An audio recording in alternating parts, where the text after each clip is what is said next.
Hey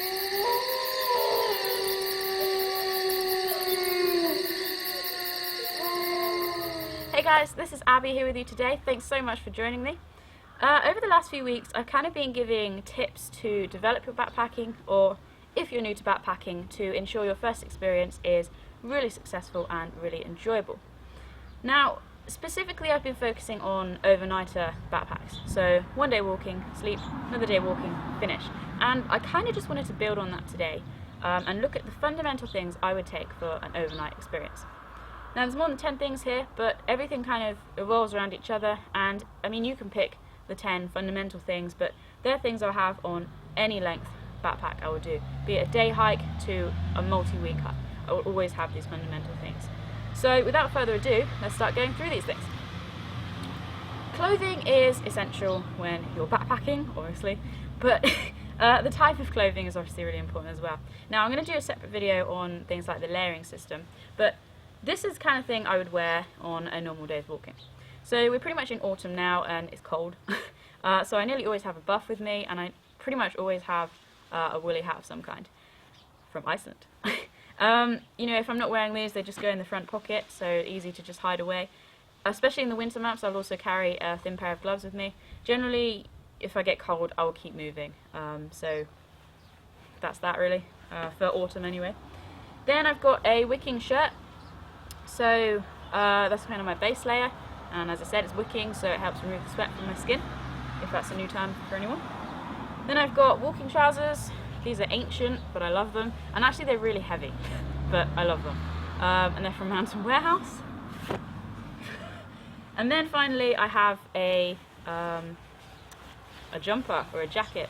Now, depending on the season, the thickness of this jacket will vary, but in the winter months or the autumn months, I'll generally have some kind of synthetic insulation jacket, and that's this.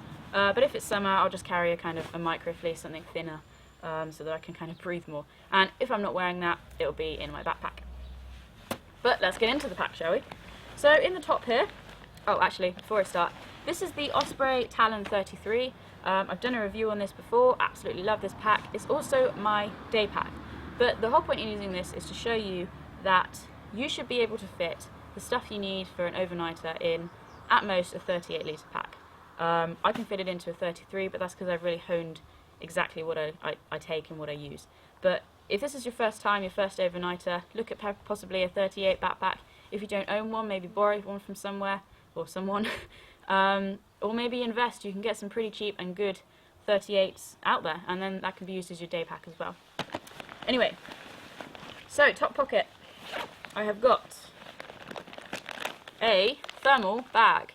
So even on a day hike, I'll have some kind of insulating, I was going to say jacket, but it's not.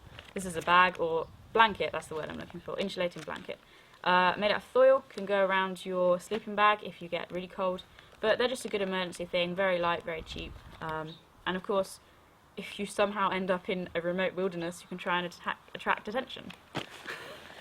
Then I've got a luxury item, which I always carry. It's just a really cheap battery that I can use for my phone. Generally my phone will be off, but say when I get back to civilization and if I need like public transport and my phone is run out of battery for some reason, then that's kind of a good backup. It's not heavy, it costs £5 and it works fine. This is just heat rub, so I probably mentioned it in other videos. I have a long-term injury on my shoulder, and that's just helps with that. A lighter. Now I pretty much always have a lighter on me, not because I smoke, but because, well, we'll get into that in a minute, but that's just useful with my stove. Then I have the all-important first aid kit. So there's actually enough stuff in here for 2 people, just because if I come across somebody on the trail, then it's a good backup. But I'll go through my first aid kit in a separate video. I've completely made it myself. It's everything that, you know, I use. Yeah, pretty light, pretty handy. And then I have this really cool 2+2 thing, which is always in my backpack, and it's just kind of an emergency financial aid. Alright, let's start getting into the bag. So this fluorescent dry bag inside of here is my Hilleberg Acto. I haven't compressed it just because it was really expensive and I'm doing my best to look after it. But it's a fantastic tent. I've done a review. I love it to bits. but it's also great because you can squeeze 2 people into it. So if you come across somebody injured on the trail, you can give them shelter. So on the underside of the pocket, I have got another luxury item. This is my MP3 player. This must be like 10 years old, but it's been through the washing machine like 100 times, but it's great. And that's literally because I struggle sleeping sometimes, and that can really help with that.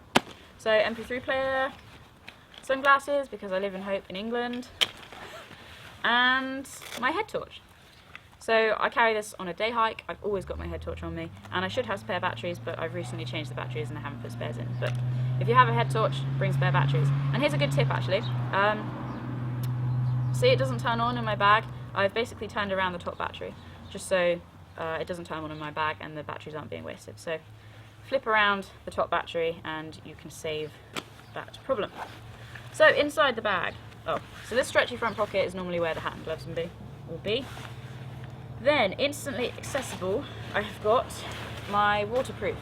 So this is the mountain equipment Morpheus jacket. I love this jacket. Haven't done a review, but who cares.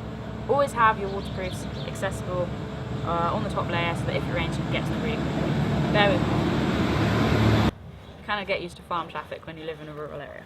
But waterproof, extremely important. Have it accessible so that if it rains you can get out quickly.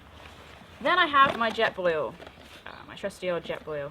So if you haven't seen a jet boil before, it's basically a device for boiling water. It all compacts down into this little system here, and I always have that on.